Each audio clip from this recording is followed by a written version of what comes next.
की नई पॉलिसी को लेकर पिछले कुछ समय से चर्चा चल रही है। कंपनी ने इसे एक्सेप्ट करने का तारीख बढ़ा दी थी।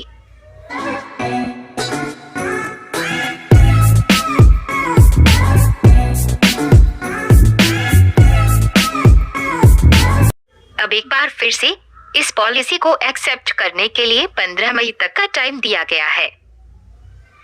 पिछली बार व्हाट्सएप की पॉलिसी पर विवाद होने पर इसे एक्सेप्ट करने की डेट 8 मार्च से बढ़ाकर 15 मई तक कर दिया गया था।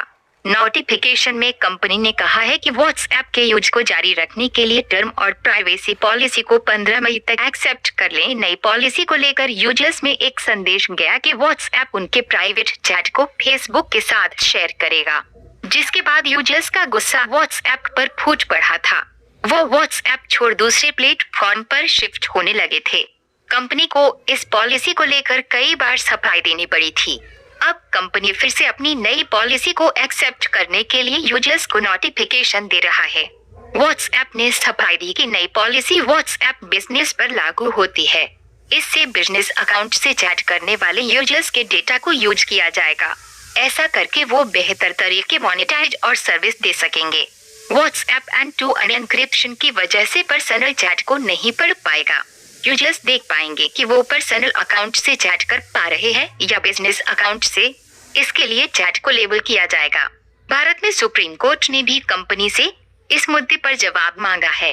कंपनी की नई पॉलिसी नहीं एक्सेप्ट करने पर यूजर्स व्हाट्सएप पर किसी को मैसेज सेंड नहीं कर पाएंगे। कुछ दिनों के बाद उनके अकाउंट को भी बंद कर दिया जाएगा, जिससे उनके पुराने चैट डिलीट हो जाएंगे।